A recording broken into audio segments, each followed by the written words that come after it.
সুনামগঞ্জে নিখোঁজের ৩ দিন পর জমিয়াতে উলামায়ে ইসলাম বাংলাদেশের নেতা মাওলানা মুশতাক আহমেদের মরদেহ উদ্ধার করা হয়েছে। সকালে পুরাতন সুরমা নদী থেকে তার মরদেহ উদ্ধার করে পুলিশ। মাওলানা মুশতাক আহমেদ গাজীনগরে জমিয়াতে উলামায়ে ইসলাম বাংলাদেশের কেন্দ্রীয় কার্যনির্বাহী সদস্য ও জেলা জমিয়াতের সহসভাপতি ছিলেন। শান্তিগঞ্জ উপজেলার নির্বাহী কর্মকর্তা সুকান্ত সাহা জানান, দিরাই উপজেলার শরীফপুর ইটভাট্টা এলাকায় নদীতে ভাসমান মরদেহ দেখে পুলিশকে খবর দেয় স্থানীয়রা। এ নিয়ে আরও জানবো, সুনামগঞ্জ থেকে যুক্ত হচ্ছেন সহকর্মী জাকির হোসেন। জাকির, এই যে জমিয়াতের নেতার মরদেহ পাওয়া গেল, পরিবারের সদস্যদের কি দাবি, আসলে কি কারণে এরকম ঘটনা ঘটতে পারে বা পুলিশ প্রশাসন কি বলছে? বলে আমরা এই মুহূর্তে অবস্থান করছি সুনামগঞ্জ সদর হাসপাতালের মর্গের ঠিক সামনে। আপনাকে যদি একটু দেখাই, এখানে জমিয়তে উলামায়ে ইসলাম বাংলাদেশের সুনামগঞ্জ জেলা শাখার নেতাকর্মীরা কিন্তু উপস্থিত হয়েছে।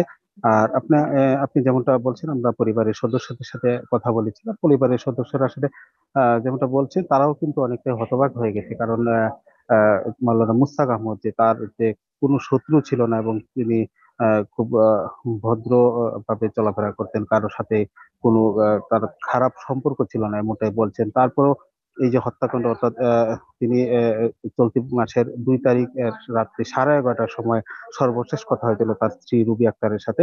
তো 11:30টার পর থেকেই তার মোবাইল ফোনটি বন্ধ পাওয়া যায়। এর পরের দিন রুবি আক্তার শান্তিগঞ্জ থানায় একটি সাধারণ ডায়েরি রুজু করে। তো তারপর থেকে আজকে তৃতীয় দিন হয়ে গেছে, প্রায় 72 ঘন্টা পর আজকে সকাল 9টার দিকে পুরাতন সুরমা নদীর তে, আহ, হরিপুর নামক স্থানে তার মরদেহ পাওয়া গেলে এলাকাবাসী পায়। তো এলাকাবাসী পুলিশকে খবর দিলে পুলিশ সে ঘটনাস্থলে পৌঁছে তার মরদেহ উদ্ধার করে। তো আমি কথা বলেছিলাম দিরাইয়ের পুলিশ, দিরাই সার্কেলের পুলিশ সুপার, অতিরিক্ত পুলিশ সুপার সাথে। তিনি আমাকে জানিয়েছেন তারা বিষয়টি আন্তরিকভাবে দেখছেন, এবং কে বা কারা এবং কিভাবে এই হত্যাকাণ্ড সংঘটিত হয়েছে বা কি হয়েছিল সেই বিষয়ে তারা সার্বিকভাবে তদন্ত কাজ করবেন। তো পুলিশের পক্ষ থেকেও আসলে তারা সন্তোষজনক কথা বলছেন যে এই হত্যাকাণ্ডের সাথে যে বা যারাই জড়িত হোক, তাদেরকে খুঁজে বের করা হবে। আর অন্যদিকে আজকে এই তার মরদেহ পাওয়ার সাথে সাথে আমরা দেখেছি জমিয়তে উলামায়ে ইসলামের নেতাকর্মীরা সহ যে এলাকাবাসী, তার গ্রাম গাজীনগর।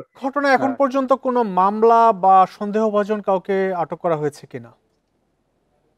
দেখুন, এখন পর্যন্ত কোনো মামলা বা সন্দেহভাজন কাউকে আটক করা হয়নি। আমরা এইখানকার স্থানীয় নেতাদের, যে জমিয়তুল উলামার যে নেতারা রয়েছে, তাদের সাথে কথা বলেছি। তারা বলেছেন, তারা একটি কথাই বলেছেন যে আগামী 24 ঘন্টার ভিতরে যদি হত্যাকারীদের গ্রেফতার করা না হয়, তারা বৃহত্তর আন্দোলনের ডাক দিয়েছেন, এমনটাই বলছেন। আজকে সকালেও কিন্তু আমরা দেখেছি সুনামগঞ্জ দিরাই সড়কে তারা মানববন্ধন কর্মসূচি পালন করেছে, এবং কিছু সময় তারা সড়ক অবরোধ করে রেখেছিল। তারপর তারা যান চলাচলের সুবিধার্থে তারা সড়ক অবরোধ তুলে নেয়। তো এই বিষয়ে আমি কথা বলেছিলাম শান্তিগঞ্জ উপজেলা নির্বাহী কর্মকর্তা সুকান্ত সাহার সাথে। তিনিও আমাকে জানিয়েছেন যে যে সমস্ত আইনি প্রক্রিয়া রয়েছে, সেই সমস্ত আইনি প্রক্রিয়ার মাধ্যমে যারাই এই হত্যাকাণ্ডের সাথে জড়িত, তাদেরকে যাতে দ্রুত গ্রেফতার করা হয়, সেই জন্য আইন শৃঙ্খলা বাহিনীকে তিনি অনুরোধ জানিয়েছেন। তো সার্বিকভাবে আমরা বলতে পারি, এই হত্যাকাণ্ডের পরপরই সুনামগঞ্জের মানুষের মধ্যে একটি সুখের ছায়া নেমে আসে। বিশেষ করে জমিয়তে উলামায়ে ইসলামের যে নেতাকর্মীরা, তারা কিন্তু অনেকটা হতভম্ব হয়ে গেছে। এই ছিল আমার কাছে সুনামগঞ্জের জমিয়তে ইসলামের সহসভাপতি মুশতাক আহমদ সুনামগঞ্জে হত্যাকাণ্ড। নদী থেকে জমিতে ওলামায়ে ইসলাম বাংলাদেশের এক নেতার মরদেহ উদ্ধার করা হয়েছে, সেই খবর জানাচ্ছিলেন সহকর্মী জাকির হোসেন।